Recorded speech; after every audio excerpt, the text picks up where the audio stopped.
Hello Fanatics, I'm Dylan Phillips and let's talk about Season 1 of Netflix's You. First we'll tell you our recap of the show, followed up by a review, and then we'll finish off with telling you if it's worth the watch. Created by Greg Berlanti and Sera, You follows the story of a tech-savvy bookstore manager who uses his charm and obsession to make the woman of his dreams fall in love with him. So, recap time.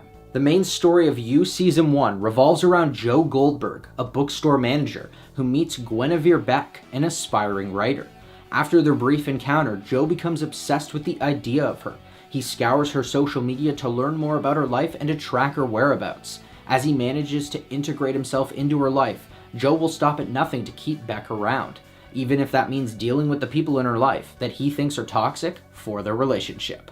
You is an interesting type of show, as it takes its audience on an exhausting and downright deplorable journey, and yet we're all still fixated by it. There is by no means any redeeming qualities to the characters, their actions, and how they justify themselves. It bounces between genres, from the rom-com setup to stalker thriller, from the good girl trying to reform the bad boy, to the girl coming to the big city and rediscovering herself. And even with all these genres, this show manages to make an excellent commentary on society and our perception. It looks into how privacy has been slowly taken away by society. Our consumption of technology has made us blind to the dangers of exposing ourselves on the internet.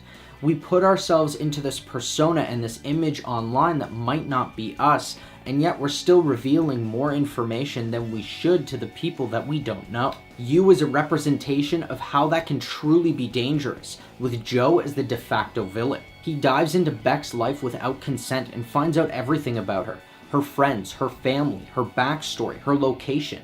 Everything is accessible to him, and that is truly terrifying. This plays further into the perception of the story.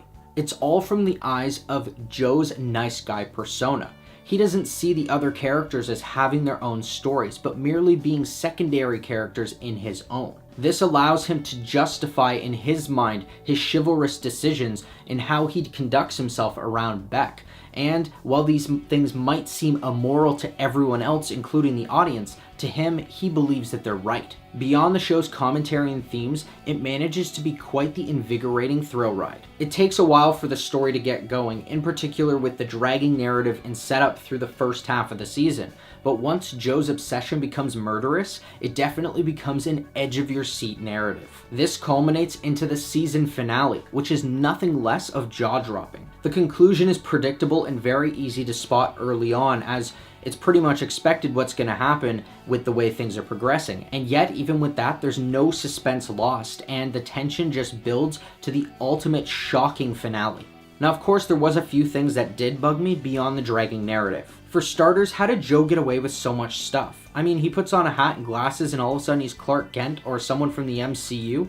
I get that in comic movies that they do that all the time, and all of a sudden the characters have disappeared from being seen by everyone, and yet this guy's standing 2-3 feet away from Beck all the time and she can't notice him. Like, it doesn't make sense. This is further seen through Beck's lack of curtains throughout the show. I mean, she lives in New York on the ground level and she has basically floor to ceiling windows, and she doesn't have any curtains. She never shuts them. She has people over. She gets romantically involved. She's changing in front of them, and yet Joe can stand across the street and just stare at her and be more enamored and obsessed with her, and it makes no logical sense. These are just blatantly unrealistic scenarios, regardless of the stalker tone they're trying to set. Now, I will say that I did enjoy Penn Badgley's performance in this show. I found that he was very layered, and his character was hauntingly creepy yet reserved, as he was riding the fine line of naive good guy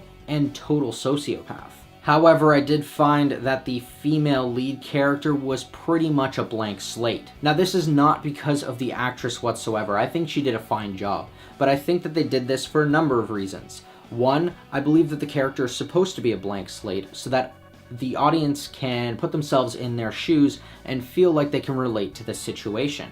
But I also feel like it's supposed to be from the perspective of Joe, and therefore Beck's storyline and any feelings she has are basically non-existent to him. So to him, having any sort of development for her meant nothing. Either way, it plays back into the show's general commentary, and that's where it really shines. So, with the thoughts heard, here's our final word.